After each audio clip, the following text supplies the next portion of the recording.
The Opioid Epidemic in Louisiana, presented by Barkemeyer, attorney at law. Now, there are various types of painkillers besides just opioids. You have non-steroidal anti-inflammatory drugs, the NSAIDs, corticosteroids, acetaminophen. Then you got the opioids, muscle relaxants, benzos, some antidepressants, and some anticonvulsant drugs also relieve pain. Then there's the opioids.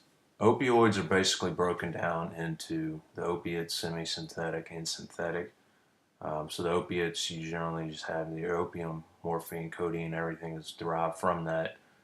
So the semi-synthetics are the heroin, which can be semi-synthetic, oxycodone, hydrocodone.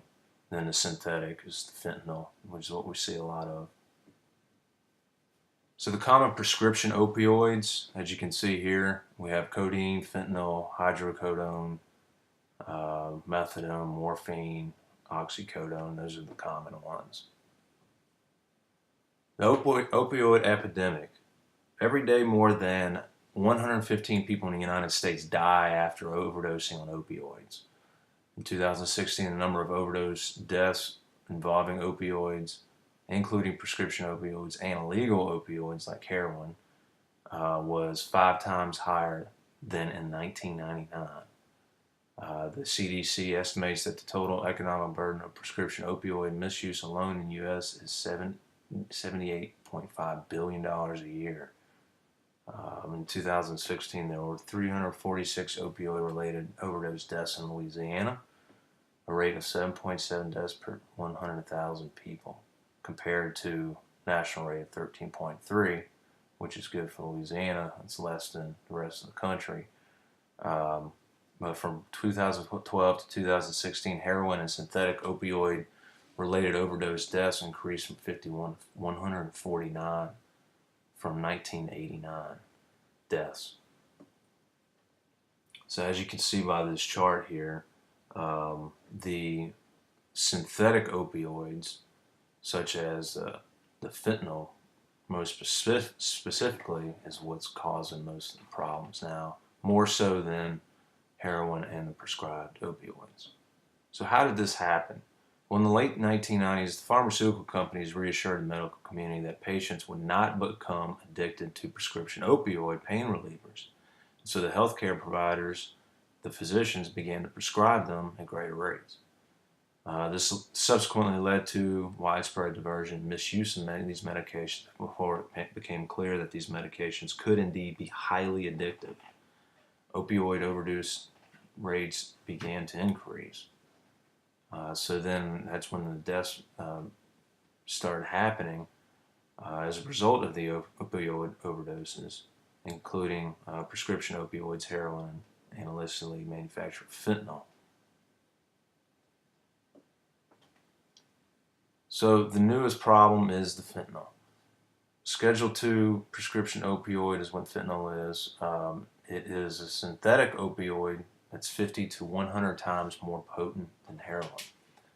When it's introduced into an unregulated illicit drug supply, where more and more of the country has become opioid dependent and wreaks havoc. Fentanyl is engineered to be potent and ridiculously fast acting. People are dying with needles in their arms. Fentanyl is much cheaper than heroin, and the heroin is cut with fentanyl pretty much to make it go further. Users have no idea how much fentanyl is in their heroin. Mexican cartels are cutting fentanyl into their dope before sending it along to the United States. And fentanyl can actually be purchased online. Experts and DEA all seem to agree that fentanyl and its constituent parts are coming from China. It's probable that it's being diverted from the labs that make fentanyl for legitimate medical use. Fentanyl testing strips are being passed out in some cities to help people who are addicted to heroin to be able to test their heroin prior to using it to see how much fentanyl exists in the heroin, because nobody really knows. Naloxone, the brand name Narcan, is used for heroin overdose. Synthetic opioids could displace heroin markets around the world. Poppy farmers in Mexico are forced to sell their product 40 to 80% below that what they used to. as a result of the fentanyl. So what is the Louisiana legislature doing about this? Well, they've created 3 new laws. Most importantly, really, is you have the 7-day supply now that physicians can only prescribe the opiates for to patients. Can't give them a 30-day supply anymore. It's got to be 7 max. The legislature has expanded the prescription monitoring program, and they have now required continuing education for prescribers of opioids. Will these law changes help? Well, that remains to be seen. Since these are recent law changes, we'll have to give it some time and to see what effect it has, if any, on the opioid epidemic. For more information, feel free to give me a call or send me an email. This is Carl Barkemeyer, attorney at law in Louisiana.